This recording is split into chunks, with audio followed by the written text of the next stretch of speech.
আমার লজ্জাস্থান ঢাকার কোন সুযোগ দিতেন মা গো, কোন কাপড় দিয়া দেখেন আমাকে সহযোগিতা করা যায় কিনা।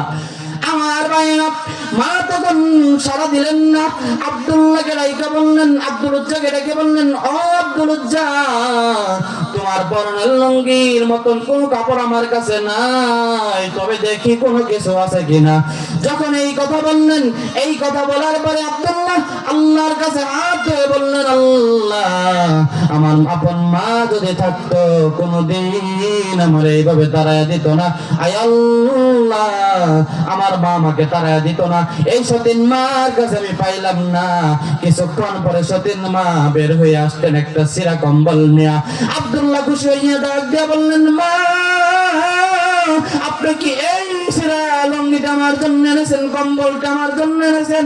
মা ডাক দিয়া বললেন, না রে আব্দুল উজ্জা, এই লুঙ্গিটাও এই কম্বলটাও তোমার